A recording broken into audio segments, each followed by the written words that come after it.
محمد معدن الجود والکرم منبع العلم والحلم والحکم وعلى آلہ الکرام وبارک وسلم۔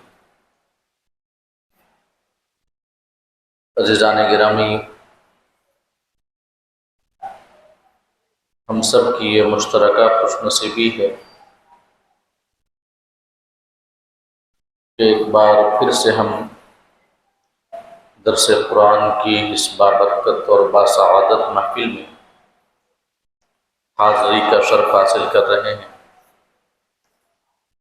اللہ رب العزت کی بارگاہ میں دعا ہے کہ ہم سب کی حاضری کو قبول فرمائے اور ہم سب کو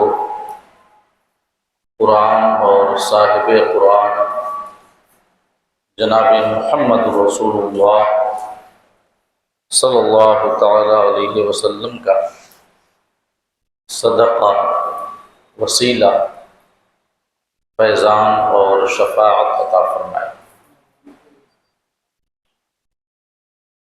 سورہ کہف کے حوالے سے ہماری گفتگو جاری ہے اور اس سورت کی 82 آیات کریمہ کے حوالے سے میں آپ کے سامنے گفتگو کر چکا ہوں۔ آج اگلی آیات کی روشنی میں انشاءاللہ کچھ ایک باتیں میں آپ کے سامنے عرض کرنے کی سعادت حاصل کروں گا۔ اللہ رب العزت کی بارگاہ میں دعا ہے کہ وہ ہم سب کو کہنے اور سننے سے زیادہ عمل کرنے کی توفیق عطا فرمائے۔ اللہ پاک آیت نمبر 83 میں ارشاد فرماتا ہے وَيَسْأَلُونَكَ عَنْ ذِي الْقَرْنَيْنِ، محبوب لوگ تم سے ذوالقرنین کے بارے میں سوال کرتے ہیں۔ قُلْ سَأَتْلُو عَلَيْكُمْ مِنْهُ ذِكْرًا، تم فرماؤ کہ عنقریب میں تمہارے سامنے ان کا ذکر بیان کروں گا۔ یہاں سے حضرت ذوالقرنین کے بارے میں بیان کا آغاز ہو رہا ہے۔ پہلے میں آپ کو بتا چکا ہوں کہ مشرکین مکہ نے مدینہ کے یہودیوں سے جا کر یہ کہا تھا کہ ہمارے یہاں ایک شخص ہیں جو نبوت کا دعویٰ کرتے ہیں اور ہم بے پڑھے لکھے لوگ ہیں اور آپ اہل کتاب ہیں، آپ کے پاس اللہ رب العزت کی اتاری ہوئی کتاب توریت موجود ہے، لہٰذا آپ ہمیں کچھ سوالات بتائیں تاکہ ہم جا کر کے ان سے پوچھیں اور ہمیں پتہ چل سکے کہ وہ سچے نبی ہیں یا نہیں ہیں، ان کا دعویٰ سچ ہے یا نہیں۔ تو یہودیوں نے مکہ کے کفار و مشرکین کو 3 سوالات بتائے تھے اور ساتھ میں یہ کہا تھا کہ جا کر کے ان سے یہ تینوں سوالات پوچھو، اگر وہ جواب دے دیں تو وہ سچے نبی ہیں، تم ان سے کبھی جیت نہیں پاؤ گے اور تمہاری سعادت ان کی اتباع اور پیروی میں ہوگی، اور اگر وہ جواب نہ دے سکیں تو پھر وہ اپنے دعوے میں سچے نہیں ہیں تم جیسے چاہو ان سے نپٹ لو۔ تو جب قریش مکہ نے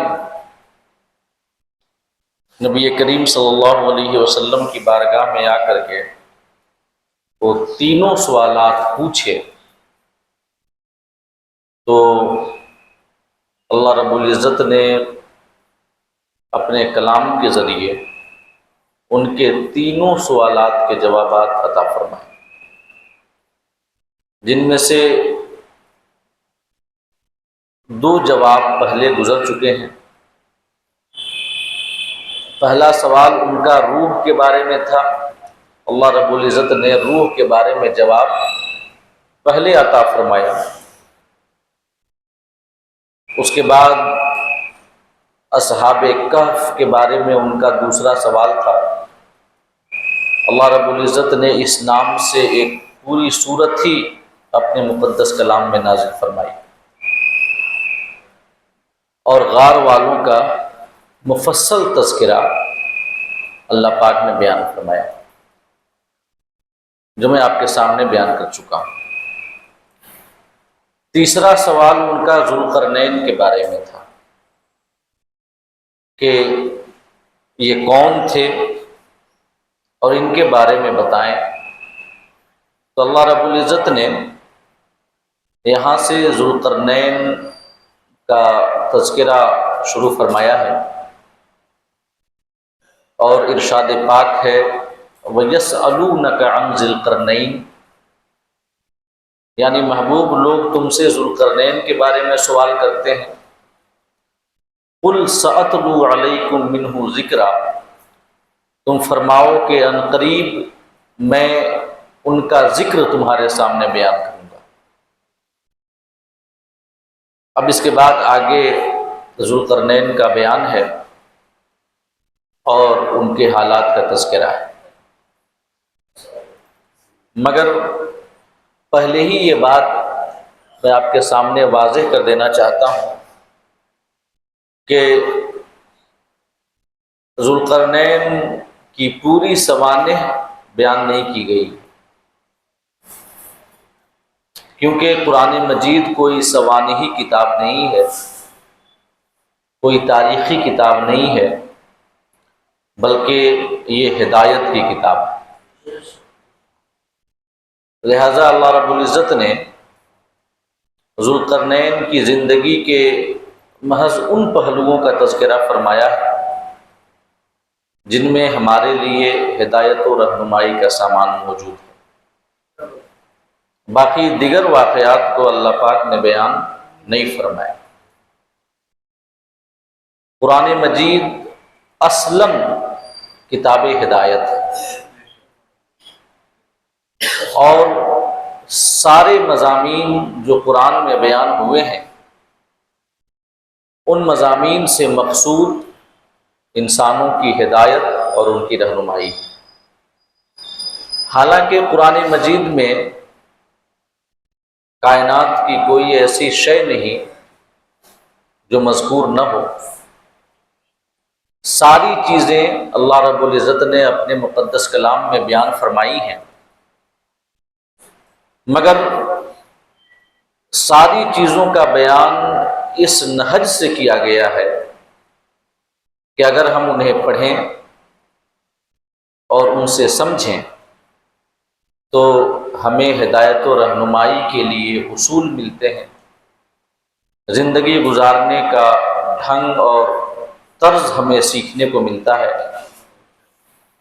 باقی قرآن میں سب کچھ ہے، مگر اس انداز سے ہے کہ انسانوں کی ہدایت کا سامان ہو سکے۔ تو جناب ذوالقرنین کا بھی جو ذکر ہے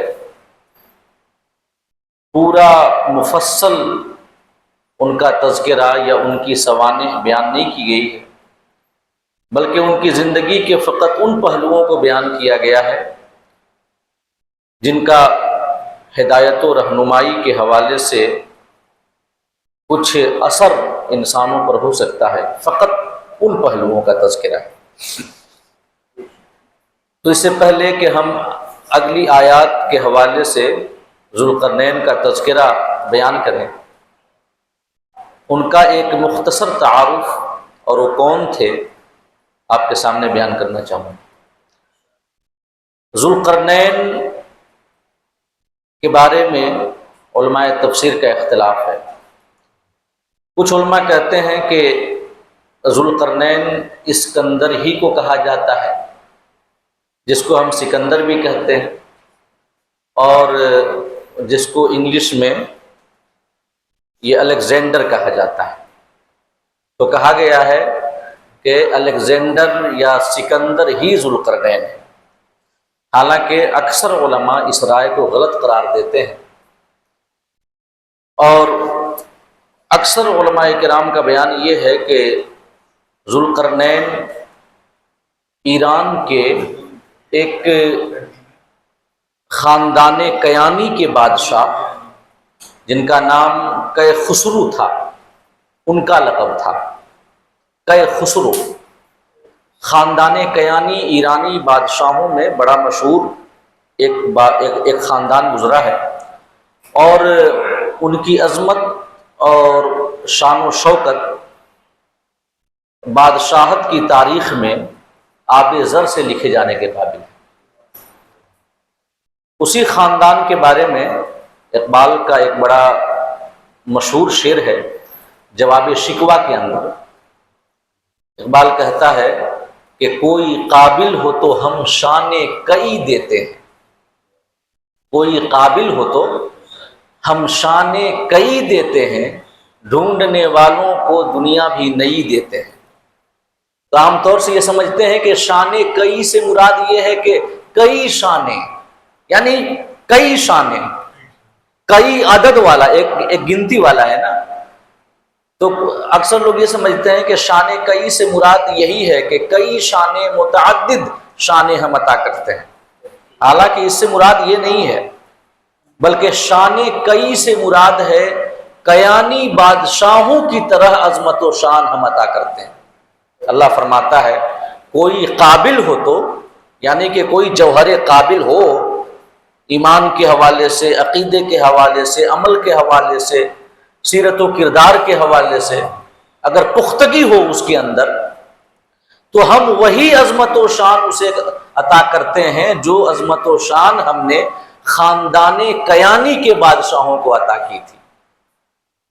اور خاندان کیانی کے جو بادشاہ تھے ان کے ناموں سے پہلے کئی لگتا ہے، کئی خسرو، کئی اقباد، یہ بڑے عظیم بادشاہ گزرے ہیں۔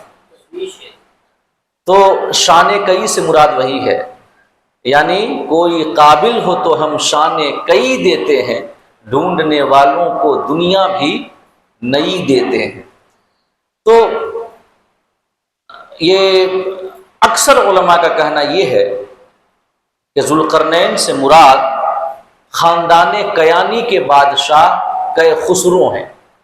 کئے خسرو یہ کئے اقباد کے بعد ہوئے، اور کئے خسرو کو ہی یونانی سائرس کہتے ہیں اور یہودی خورس کہتے ہیں، جو یونانی ہے، اور انگلش میں بھی ان کا نام سائرس ہی لکھا جاتا ہے۔ آپ اگر ہسٹری پڑھیں گے تو سائرس کے حوالے سے آپ پڑھیں گے، سائرس اور خسرو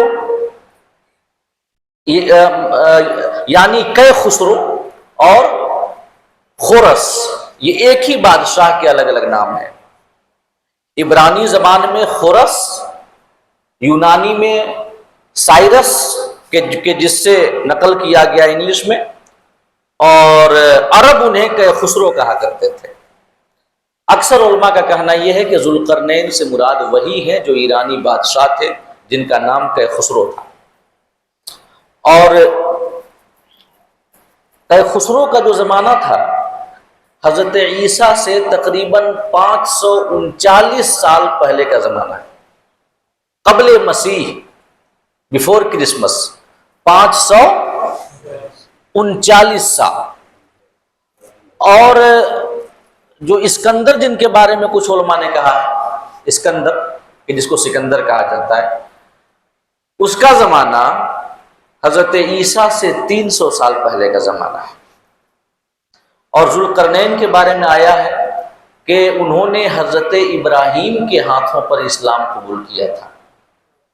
ان کے وزیر حضرت خضر تھے اور ان کے علم برداروں میں سے ایک تھے حضرت خضر۔ اور یہ جو اسکندر ہے یا الیگزینڈر کہیں، سکندر کہیں، اس کا وزیر مشہور فلسفی ارسطاطالیس تھا، ارسطاطالیس، جس کو انگلش میں کہا جاتا ہے ایرسٹوٹل اور اردو میں کہا جاتا ہے ارسطو۔ تو یہ اسکندر کا وزیر تھا اور اس کا زمانہ حضرت عیسیٰ سے 300 سال پہلے کا ہے۔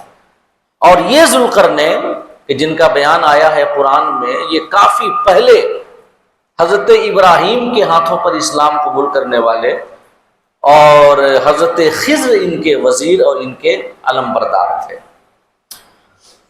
اور ان کا ذوالقرنین کا جو ذکر ہے توریت میں بھی آیا ہے۔ یہ حالانکہ اختلاف ہے، کچھ علماء نے کہا ہے کہ ان کا زمانہ حضرت موسیٰ کے بعد تھا، کچھ علماء نے کہا ہے کہ حضرت عیسیٰ کے بعد تھا، کچھ علماء نے کہا ہے کہ حضرت ابراہیم کے زمانے میں تھا۔ تو کافی اس معاملے میں جو مورخین ہیں ان کا اختلاف ہے، مگر زیادہ صحیح بات یہی ہے کہ وہ حضرت ابراہیم کے زمانے میں ان کے ہاتھوں پہ اسلام قبول کرنے والے اور ان کے وزیر حضرت خضر تھے۔ ان کا ذکر توریت میں بھی آیا ہے۔ توریت میں ایک جگہ پر حضرت دانیال کے خواب کا تذکرہ کیا گیا ہے۔ حضرت دانیال کہتے ہیں کہ میں نے آنکھ اٹھا کر نظر کی اور کیا دیکھتا ہوں کہ دریا کے پاس ایک مینڈا کھڑا ہے جس کے 2 سینگ ہیں، اور دونوں سینگوں میں ایک چھوٹا تھا اور دوسرا بڑا تھا۔ جو بڑا سینگ تھا وہ پہلے کے بعد نکلا تھا۔ اس کے بعد حضرت دانیال نے خواب دیکھا کہ میں نے اس مینڈے کو دیکھا کہ مغرب، شمال، مشرق، جنوب کی طرف سینگ مارتا ہے، یہاں تک کہ نہ کوئی جانور اس کے سامنے کھڑا ہو سکا اور نہ کوئی اس سے اپنے آپ کو چھڑا سکا، اور وہ مینڈا جو کرنا چاہتا تھا وہ کرتا گیا، یہاں تک کہ بہت بڑا ہو گیا۔ 2 سینگ کی جانب اشارہ ہے۔ اور صرف سائرس ایک ایسا بادشاہ گزرا ہے کہ خسرو، کہ جس کے سر میں یہ جہاں پر عام طور سے سینگ ہوتا ہے جانوروں کے سر پہ، دونوں جانب کچھ تھا اٹھا ہوا، بالوں کا گچھا بڑا ہوا تھا اور اندر گوشت یا ہڈی ٹائپ کی کوئی چیزیں اٹھی ہوئی تھی، اور ایسا لگتا تھا کہ یہ 2 سینگیں ہیں۔ اسی وجہ سے ان کا لقب ہے ذوالقرنین ہے۔ ذوالقرنین کا معنی ہوتا ہے 2 سینگوں والے، 2 سینگوں والے۔ یہ حالانکہ ان کا نام ذوالقرنین کیوں پڑا، کئی اور اقوال بھی ہیں جو میں بھی آپ کے سامنے بیان کروں گا۔ ایک قول یہ بھی ہے کہ ان کے سر کے دونوں جانب جہاں پہ سینگ ہوتا ہے جانوروں کا، کچھ نکلا ہوا تھا۔ تو ایک مینڈا، 2 سینگ، تو اس سے مراد یہ مورخین کہتے ہیں کہ ذوالقرنین ہی ہے۔ اور توریت میں ایک اور جگہ تذکرہ ہے کہ توریت میں جو اولڈ ٹیسٹمن ہے اس میں کتاب مقدس میں ہے یہ لکھا ہوا کہ خداوند خورس کے حق میں یوں فرماتا ہے کہ میں نے اس کا داہنا ہاتھ پکڑا کہ امتوں کو اس کے سامنے زیر کر دوں، یہ توریت کے اندر ہے، اور بادشاہوں کی کمریں کھلوا ڈالی اور دروازوں کو اس کے لیے کھول دوں اور پھاٹک بند نہ کیے جائیں۔ اور اس کے بعد خداوند کہتا ہے کہ میں تیرے آگے آگے چلوں گا اور ناہموار جگہوں کو ہموار بنا دوں گا، میں پیتل کے دروازوں کو ٹکڑے ٹکڑے کر دوں گا اور لوہے کے بینڈوں کو کاٹ ڈالوں گا، اور میں ظلمات کے خزانے اور پوشیدہ مکانوں کے دفینے تجھے عطا کروں گا تاکہ تو یہ جان سکے کہ میں خداوند اسرائیل کا خدا ہوں جس نے تجھے نام لے کر بلایا ہے۔ توریت میں خورس جو ہے اس کا نام مذکور ہے، اور یہ توریت کے اندر یہ ہے کہ اللہ پاک اس کی مدد کرے گا، اس کے آگے آگے چلے گا۔ اس کی جو اس کا پس منظر ہے نا، بیک گراؤنڈ، اس کے بارے میں تفصیل یہ ہے کہ 4 ایسے بادشاہ گزرے ہیں جنہوں نے پوری دنیا پر حکومت کی۔ کتنے؟ 4 بادشاہ۔ ان 4 بادشاہوں میں 2 کافر تھے اور 2 مسلمان تھے۔ 2 کافر کون کون تھے؟ ایک کا نام تھا نمرود اور دوسرے کا نام تھا بخت نصر۔ بخت نصر۔ اور مسلمانوں میں ایک حضرت سلیمان علی نبینا علیہ الصلوۃ والتسلیم ہے، اور دوسرے ذوالقرنین، اور ایک اور ہوں گے 5ویں، لیکن چونکہ ابھی تک ہوئے نہیں ہیں لہذا ان کا تذکرہ عام طور سے نہیں کیا جاتا ہے۔ اور وہ 5ویں کون ہوں گے؟ امام مہدی رضی اللہ تعالی عنہ، جن کی حکومت پوری روئے زمین پر ہوگی۔ تو یہ جو بخت نصر ہے بابل کا بادشاہ تھا، بابل کا۔ اللہ رب العزت نے سورہ بنی اسرائیل میں اور سورہ اسراء جو کہ سورہ کہف سے پہلے ہے، جس کے بارے میں آپ کے سامنے مکمل اس کی صورت کو بیان کر چکا ہوں، تو بنی اسرائیل کے بارے میں اللہ رب العزت نے ارشاد فرمایا سورہ بنی اسرائیل میں کہ وَقَضَيْنَا إِلَىٰ بَنِي إِسْرَائِيلَ فِي الْكِتَابِ لَتُفْسِدُنَّ فِي الْأَرْضِ مَرَّتَيْنِ وَلَتَعْلُنَّ عُلُوًّا كَبِيرًا، کہ ہم نے کتاب کے اندر یہ فیصلہ کر رکھا ہے کہ جو بنی اسرائیل ہیں 2 بار زمین میں فساد کریں گے اور حد سے زیادہ بڑھیں گے۔ اور کتاب میں فیصلہ کرنے سے مراد تقدیر میں لکھ رکھا ہے، اور ہم سب جانتے ہیں کہ تقدیر میں اللہ رب العزت نے وہی بات لکھی ہے جو ہونے والی تھی، ہے کہ نہیں ہے؟ ایسا نہیں ہے کہ تقدیر میں لکھنے کی وجہ سے کوئی وہ کرنے پہ مجبور ہو جاتا ہے یا ویسا ہوتا ہے، نہیں، بلکہ ہم جو کرنے والے تھے اللہ اپنے علم سے جانتا ہے کہ یہ کیا کرے گا، لہٰذا اللہ نے پہلے ہی لکھ لیا۔ ایسا نہیں ہے کہ اس نے لکھا اس وجہ سے ہم نے کیا، بلکہ ہم کرنے والے تھے اس وجہ سے لکھا۔ تو 2 بار جو بنی اسرائیل ہیں فساد مچائیں گے، اور دونوں بار ان کو سخت عذاب دیا جائے گا۔ اور ان 2 باروں میں سے پہلی دفعہ کب ہوا ایسا کہ بنی اسرائیل نے کئی انبیاء کو شہید کیا، اور خاص کر کے حضرت یحییٰ علی نبینا علیہ الصلوۃ والتسلیم کو جب شہید کیا تو اللہ رب العزت نے ان کے اوپر بخت نصر کو مسلط کیا۔ بخت نصر، جس نے جہاں پر یہودیوں نے یہ پرانے فتین لوگ ہیں، سمجھ گئے، اور ان کی تاریخ جو ہے قتل و غارت گری اور خون ریزی سے بھری پڑی ہے۔ انہوں نے انبیاء تک کو شہید کیا ہے، انبیاء کرام کو۔ تو جب حضرت یحییٰ کو شہید کیا تو اللہ رب العزت نے بطور عذاب ان کے اوپر بخت نصر کو مسلط کیا۔ تو جہاں پر انہوں نے حضرت یحییٰ کو شہید کیا تھا وہیں پر روایتوں میں آتا ہے کہ بخت نصر نے ایک دن میں 70,000 یہودیوں یا 7 لاکھ یہودیوں کو قتل کیا تھا۔ 70,000 یہودی یا 7 لاکھ یہودی وہیں پر جہاں پر انہوں نے حضرت یحییٰ کو شہید کیا تھا۔ تو یہ انتہائی شریر لوگ، ان کی تاریخ اللہ رب العزت کی نافرمانی سے، قتل و خون ریزی سے، فساد سے بھری ہوئی ہے۔ حضرت موسیٰ علی نبینا علیہ الصلوۃ والتسلیم کے ساتھ جو ان کا معاملہ ہوا، قرآن مجید میں بار بار تذکر آیا ہے کہ ان کی نافرمانیوں کی وجہ سے اور ان کے ظلم و عدوان اور سرکشی کی وجہ سے عذاب آتا۔ حضرت موسیٰ سے عرض کرتے کہ دعا کیجئے کہ اللہ پاک ہمیں اس عذاب سے بچا لے۔ حضرت موسیٰ دعا کرتے، اور جب وہ عذاب ٹل جاتا تو پھر دوبارہ اسی روش پہ آ جاتے تھے۔ تو یہ بنی اسرائیل ہے۔ تو جب بخت نصر نے ان میں سے لاکھوں کو قتل کیا اور سب کو غلام بنا کر کے بابل لے گیا، سب کو، اور ان میں سے کئی انبیاء بھی تھے جو بخت نصر کی غلامی میں رہے۔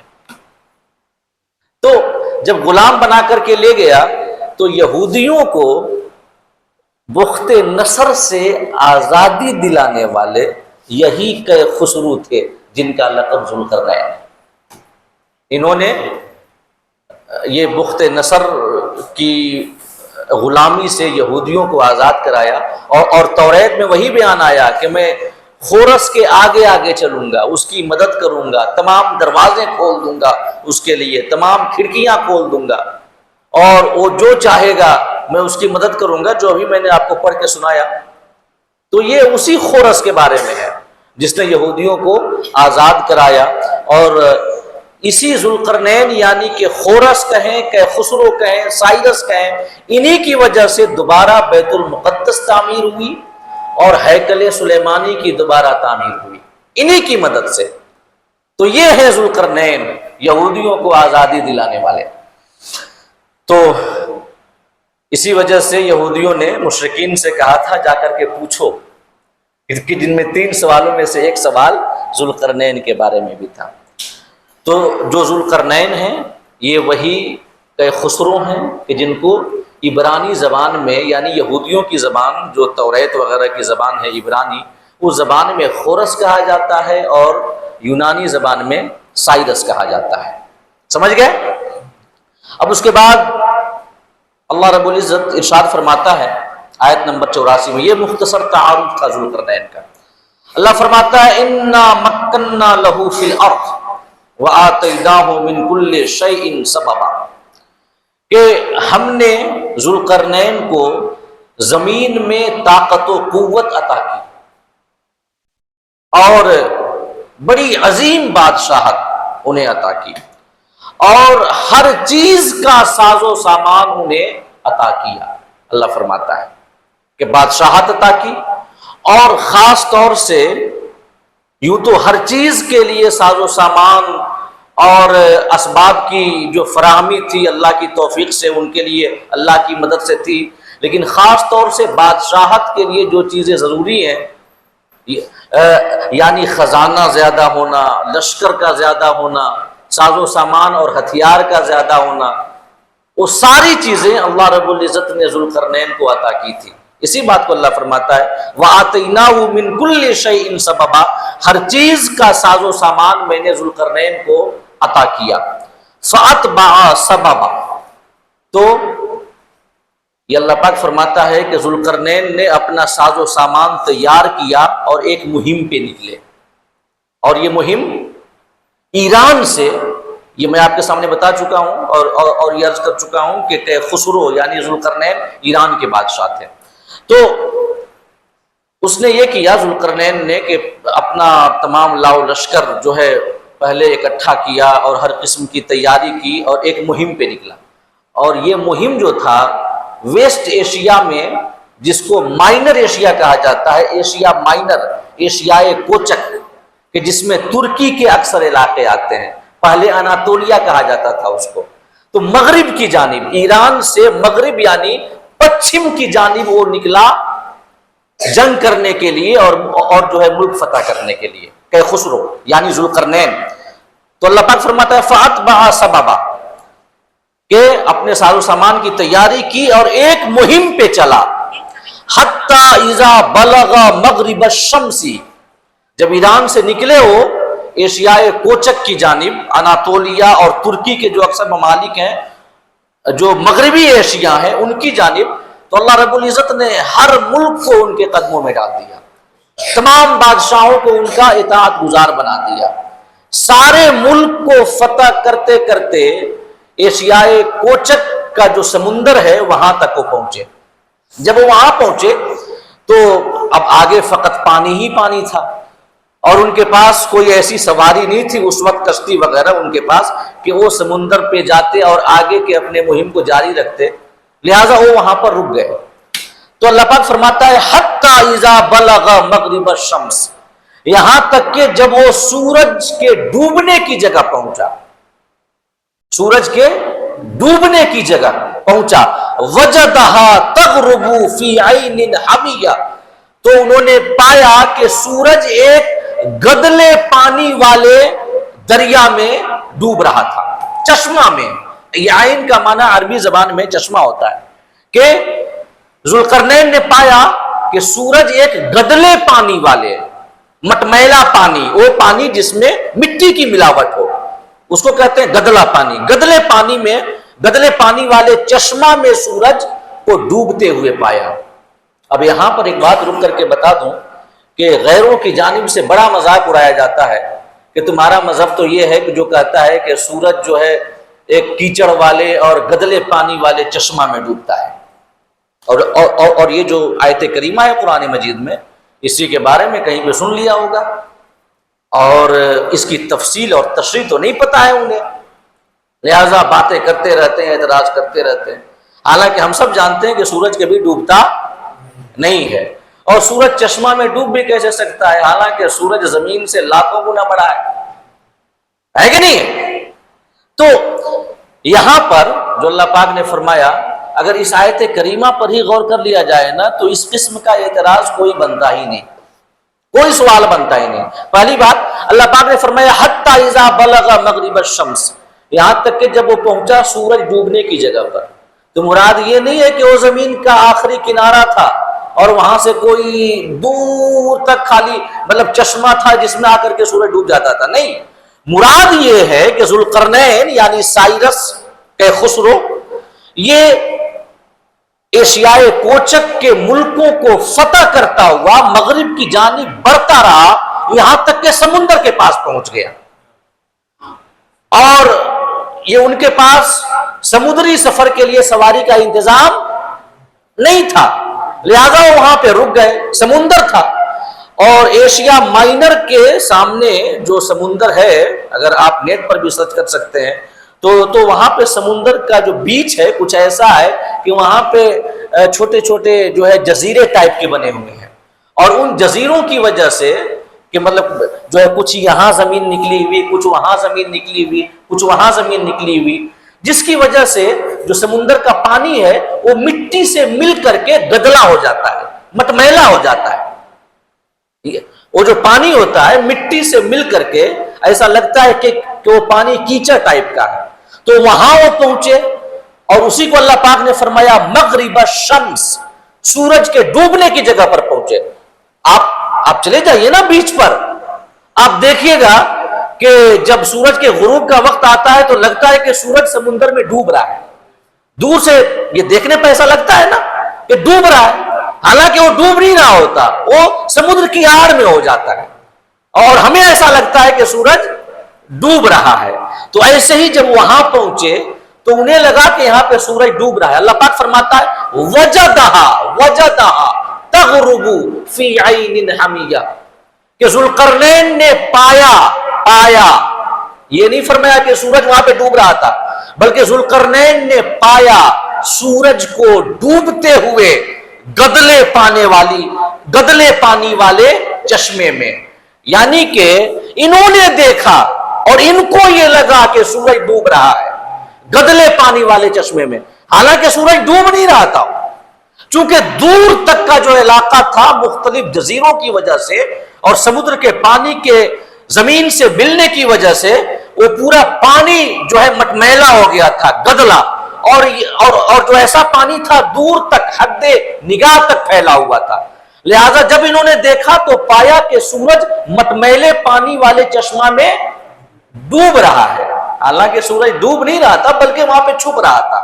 کہ جب سورج سفر کرتے ہوئے، اب ظاہر ہے کہ زمین کی شکل کروی ہے، گول ہے زمین، سورج سفر کرتے ہوئے جب وہ ہماری نگاہوں سے ایک آپ لائن کھینچے، جب ہم دیکھتے ہیں آگے، تو اس وقت جب سورج جو ہے نیچے کی جانب چلا جائے گا تب ظاہر سی بات ہے ہمیں نظر نہیں آئے گا اور ہمیں ایسا لگے گا کہ سورج ڈوب رہا ہے. تو وجدہا کا جو یہ لفظ ہے نا جو اللہ پاک نے فرمایا کہ ذوالقرنین نے پایا سورج کو ڈوبتے ہوئے، یہ سارے اعتراضات کو جو ہے ختم کر دیتا ہے، سارے سوالات کو ہوا کر دیتا ہے کہ قرآن میں یہ نہیں بیان کیا گیا ہے کہ سورج ایک چشمہ میں ڈوبتا ہے، بلکہ ذوالقرنین کو دیکھنے سے ایسا لگا تھا کہ سورج ڈوب رہا ہے، اور ہم نے کہا ہر شخص وہ جو ہے سمندر کے کنارے چلا جائے، سمجھ میں آ جائے گا کہ ایسا لگتا ہے کہ سورج سمندر میں ڈوب رہا ہے۔ تو اللہ پاک نے فرمایا وجدہا، پایا کہ سورج ڈوب رہا تھا مٹمیلا پانی والے چشمے میں۔ اور اس کے بعد آگے اللہ فرماتا ہے کہ وَوَجَدَ عِندَهَا قَوْمًا، وہاں پہ ایک قوم آباد تھی، تو حضرت ذوالقرنین نے وہاں پر ایک قوم کو پایا۔ قُلْنَا يَا ذَوالقرنین، اور جو وہاں آبادی تھی بہت بڑی آبادی تھی، اور سب کفار و مشرکین تھے، کوئی مومن نہیں تھا۔ تو اللہ پاک نے فرمایا کہ قلنا، ہم نے کہا، یا ذوالقرنین، اے ذوالقرنین، اما ان تعذب و اما ان تتخذ فیہم حسنا، کہ اے ذوالقرنین یا تو تم ان کو عذاب دو یا تو ان کے ساتھ بھلائی اختیار کرو۔ ہم نے یہ ذوالقرنین سے کہا۔ اب اللہ رب العزت نے جو یہ فرمایا کہ ہم نے ذوالقرنین سے کہا، تو ان کے بارے میں بھی ایک اختلاف پایا جاتا ہے، کہ جیسے کہ اب ظاہر سی بات ہے کہ سائرس یا کہ خسرو ہی ذوالقرنین ہے، یہ بھی ایک تاریخی بات ہے، اس میں بھی اختلاف ہے۔ تو کچھ علماء نے یہ تک کہا ہے کہ جو یہ ذوالقرنین ہیں یہ کوئی نبی تھے۔ کیا تھے؟ کوئی نبی تھے۔ تو اور یہ حالانکہ کہ ایسے علماء بڑے تھوڑے ہیں جو کہتے ہیں کہ وہ نبی تھے، تو اگر یہ کچھ علماء کی رائوں کی وجہ سے اگر ان کو نبی مانا جائے تو قلنا، ہم نے کہا، مراد یہ یہاں پر یہ ہوگی کہ ہم نے وحی کے ذریعے کہا، ہم نے وحی کے ذریعے کہا۔ اور اگر وہ نبی نہیں تھے، اور یہ زیادہ صحیح ہے، اکثر علماء کا قول ہے کہ وہ نبی نہیں تھے، تو اس وقت مراد یہ ہے کہ ہم نے ان کے دل میں یہ الہام کیا، القاء کیا، یعنی اللہ پاک کی جانب سے کوئی بات دل میں ڈال دیا جانا۔ اس کے لیے بھی عام طور سے وحی کا لفظ استعمال جو یہ عربی زبان میں کیا جاتا ہے۔ مثال کے طور پہ قرآن سے ایک مثال لے لیں، اللہ پاک نے حضرت موسیٰ سے فرمایا وَأَوْحَيْنَا إِلَىٰ أُمِّكَ مَا يُوحَىٰ، کہ ہم نے تمہاری ماں کی جانب وحی کی وہ چیز جس کی وحی ہم ابھی تمہیں کر رہے ہیں۔ اور یہ کب کا واقعہ ہے؟ جب حضرت موسیٰ پیدا ہوئے تھے، اور جو فرعون تھا لگا ہوا تھا یہ بنی اسرائیل کے بچوں کو مارنے کے لیے، کہ جو بھی ایک لڑکا اگر پیدا ہوا تو اسے قتل کر دیتا تھا۔ تو اللہ رب العزت نے حضرت موسیٰ کی ماں کے دل میں یہ بات ڈال دی تھی کہ تم ان کو ایک صندوق میں بند کر کے اور دریا میں ڈال دو، اور پھر یہ دریا جو ہے اسے تمہارے ہی حوالے کر دے گا، تمہارے ہی حوالے کر دے گا۔ بعد میں کیا ہوا کہ حضرت موسیٰ کو صندوق میں ڈال کر کے اور دریا میں جب ڈالا ان کی اماں نے، تو اس کے بعد وہ صندوق بہتا ہوا چلا گیا کہاں؟ فرعون کے محل میں۔ اسی دریا سے ایک نہر جاتی تھی فرعون کے محل میں، اور وہ وہیں چلے گئے۔ تو فرعون نے نکلوایا تو دیکھا تو ایک خوبصورت بچہ، تو حضرت آسیہ کا اس وقت کوئی بچہ نہیں تھا، تو انہوں نے کہا کہ ہم اس کو بیٹا بنا لیں گے، ہم اس کو بیٹا بنا لیں گے۔ تو فرعون کہتا ہے کہ ہم کو ڈر ہے کہ کہیں ایسا تو نہیں کہ یہ وہی بچہ ہے کہ جس کے بارے میں ہمیں نجومیوں نے بتایا ہے کہ یہ ہماری حکومت کا خاتمہ کرے گا اور ہمیں قتل کرے گا، کہیں ایسا تو نہیں کہ یہ وہی ہے کہ اس کی وجہ سے ہمیں موت آئے گی، میں ہلاک ہوں گا۔ تو کہا کہ نہیں، یہ وہ نہیں، اللہ پاک کی جانب سے نعمت ہے، ہم اس کو پالیں گے اور بیٹا بنا لیں گے۔ ایک بار فرعون آپ کو گود میں کھلا رہا تھا کہ آپ نے اس کی داڑھی پکڑی اور ایک تماچا رسید کیا بچپنے میں، تو فرعون کو اب یہ لگ گیا کہ نہیں یہ وہی ہے، اور وہ قتل کے درپے ہو گیا۔ تو یہ ان کی بیوی نے کہا کہ نہیں، یہ تو یہ بچہ ہے، اس کو کیا پتا کہ آپ کون ہیں۔ تو فرعون نے کہا کہ میں آزماؤں گا۔ ایک تھال میں اس نے انگارے بھرے اور ایک تھال میں یہ ہیرے اور جواہرات، اور کہا کہ اگر یہ اپنا ہاتھ ہیرے جواہرات کی جانب بڑھایا تو گویا یہ وہی بچہ ہے کہ جس کی وجہ سے میری حکومت جائے گی اور میں ہلاکوں گا، اور اگر اس نے آگ کی جانب بڑھایا تو میں مان لوں گا کہ یہ بچہ ہے، اس کو یہ جو ہے ناسمجھ ہے، اسے نہیں پتا کہ آگ کیا ہے اور قیمتی پتھر کیا ہے۔ جب لایا گیا یہ دونوں جو تشت تھے لائے گئے کہ جن میں سے ایک میں ہیرے جواہرات، دوسرے میں آگ کے انگارے، تو قریب تھا کہ حضرت موسیٰ اپنا ہاتھ بڑھاتے ہیرے جواہرات کی جانب کہ اللہ پاک نے جبریل امین سے کہا کہ جبریل جلدی جاؤ اور ہاتھ پکڑ کر کے آگ کی جانب کر دو۔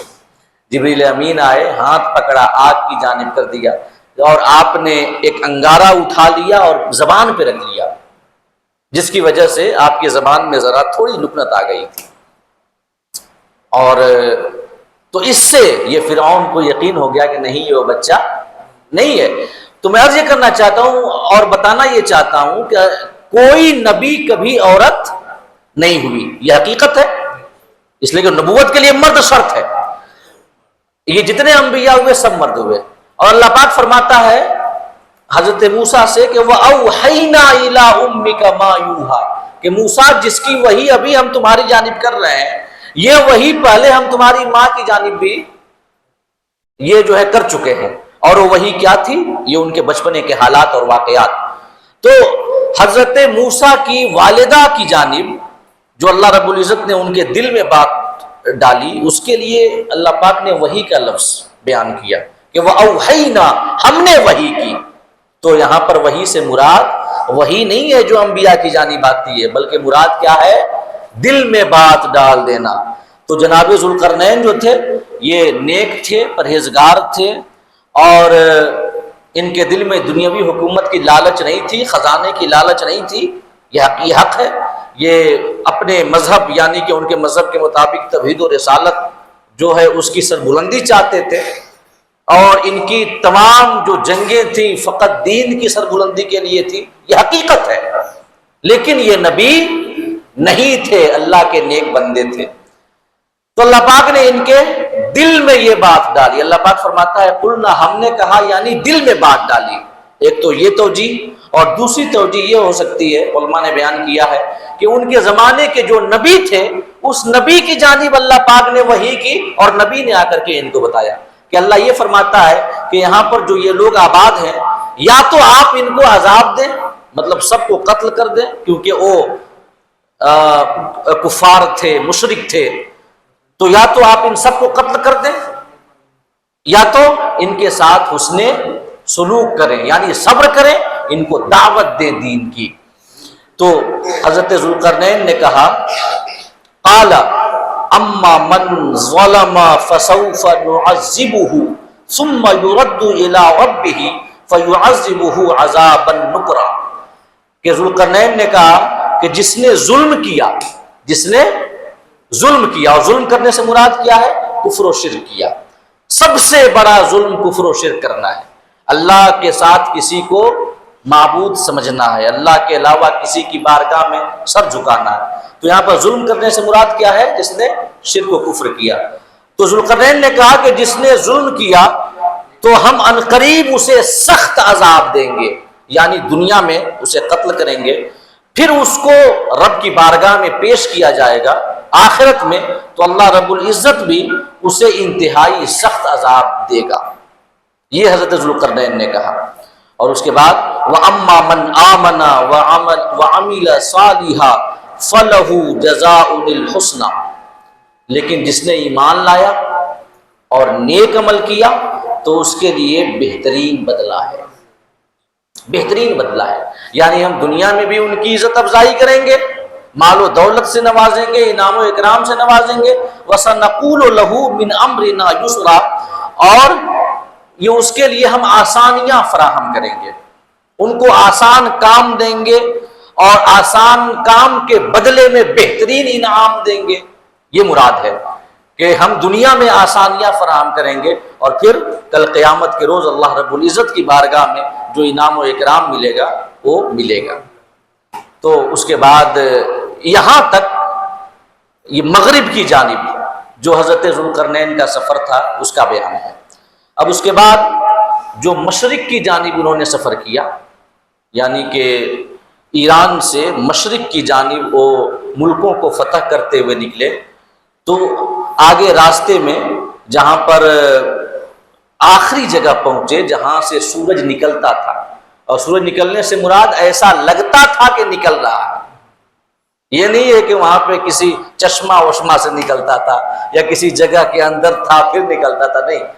یہ اللہ پاک کیا فرماتا ہے ثم اتبع سببا، پھر اس نے اپنے ساز و سامان تیار کیے اور ایک مہم کے لیے نکلا ذوالقرنین، حتی اذا بلغ مطلع الشمس، یہاں تک کہ جب وہ سورج طلوع ہونے کی جگہ پہنچا جہاں پر سورج نکلتا تھا، وجدہا تطلع علی قوم لم نجعل لہم من دونہا سترا، کہ پایا سورج کو نکلتے ہوئے ایک ایسی قوم پر جن کے لیے ہم نے سورج سے کوئی آڑ نہیں رکھی تھی، سورج سے کوئی آڑ نہیں رکھی تھی۔ مطلب یہ ہے کہ جب سورج نکلتا تھا تو سب سے پہلے روشنی انہی پہ پڑتی تھی، کوئی آڑ نہیں تھی۔ مراد کیا ہے؟ جہاں پر زمین میں سب سے پہلے سورج ظاہر ہوتا ہے، طلوع ہوتا ہے، یہ اللہ پاک نے فرمایا کہ ہم نے ان کے درمیان اور سورج کے درمیان کوئی آڑ نہیں رکھی تھی، حالانکہ پوری روئے زمین پر کوئی آڑ نہیں ہے۔ ایسا نہیں ہے کہ کوئی پردہ ہے، کیا مطلب زمین تو گول ہے اور سورج لاکھوں کروڑوں کلومیٹر دور ہے، تو کیا کہیں پر کوئی پردہ لگا ہوا ہے کہ اس پردہ سے نکلتا ہے تو سب سے پہلے سورج کی روشنی وہاں پہنچتی ہے؟ یہ مراد نہیں ہے۔ مراد یہ ہے کہ حضرت ذوالقرنین ایران سے پورب کی جانب ملک کو فتح کرتے ہوئے نکلے، پورب کی جانب آگے بڑھتے گئے یہاں تک کہ ایک ایسی جگہ پہنچ گئے کہ جس سے آگے جانے کا کوئی راستہ نہیں تھا۔ تو یہ ان کے اعتبار سے ہے، حضرت ذوالقرنین کے اعتبار سے، کہ اب آگے کوئی راستہ نہیں تھا تو وہاں وہ رک گئے، تو ان کے لیے وہ جگہ آخری تھی اور ان کے لیے وہ جگہ تھی جہاں پر سورج کی روشنی سب سے پہلے پڑتی تھی، یہ ان کے لیے تھی۔ ورنہ پوری روئے زمین پہ ہمیشہ ایک جگہ ایسی رہتی ہے 24 گھنٹے میں جہاں پہ سورج کی روشنی سب سے پہلے پڑتی ہے، کہیں پر پردہ وردہ تو ہے نہیں، تو یہ ہو سکتا ہے کسی کے ذہن میں یہ بات آ جائے نا۔ یہ اللہ پاک فرماتا ہے کہ وجدہا تطلع، ذوالقرنین نے پایا، مراد یہ ہے کہ ذوالقرنین کی بات ہو رہی ہے، انہوں نے پایا ایسا۔ یہ ساری روئے زمین کے انسانوں کی بات ہو ہی نہیں رہی ہے۔ اگر کسی کے ذہن میں ایسی بات آئے بھی تو کہ کہاں پردہ لگا ہوا ہے، آڑ تو کہیں نہیں ہے، تو مراد یہ ہے کہ جب جیسے ہم الہ آباد میں رہتے ہیں اور الہ آباد فلاں بج کر فلاں منٹ پہ سورج ظاہر ہوتا ہے، اس کی روشنی آتی ہے مان لیں اتنے بج کر اتنے منٹ پر، تو ہمارے لیے گویا اس سے پہلے ایک آڑ ہے، ہمارے لیے ہے خالی یہ۔ ورنہ آپ پورب کی جانب آپ چلے جائیں 500 کلومیٹر پہلے تو ان کے لیے وہ آڑ اور پہلے ہو جائے گی، ان پر سورج کی روشنی اور پہلے پڑے گی۔ تو مراد یہ ہے کہ جو سورج کا نکلنا ہے یا ڈوبنا ہے کسی خاص خطہ زمین پر رہنے والے لوگوں کے حوالے سے ہے، ایسا نہیں ہے کہ پوری روئے زمین کے حوالے سے اور پوری زمین پہ بسنے والے لوگوں کے حوالے سے۔ یہاں پہ بات فقط ہو رہی ہے حضرت ذوالقرنین کی، حتی اذا بلغ مطلع الشمس، یہاں تک کہ وہ پورب کی جانب ملک فتح کرتے کرتے پہنچے وہاں پر جہاں پر سورج نکل رہا تھا۔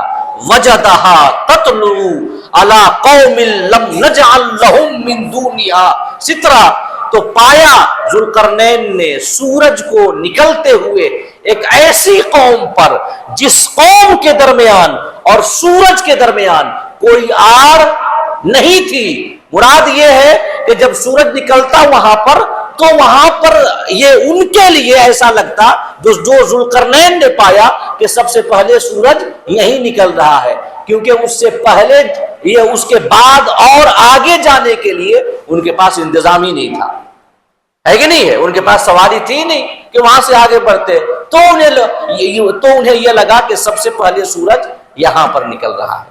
ٹھیک ہے، اب وہاں پر اللہ پاک نے یہ فرمایا کہ کذالک، بات یہی ہے، وقد احطنا بما لدیہ خبرا، اللہ فرماتا ہے کہ ذوالقرنین کے پاس جو تھا ہم کو اس کی سب خبر ہے۔ اور یہ بات جو اللہ رب العزت نے بیان فرمائی کن کے لیے ہے؟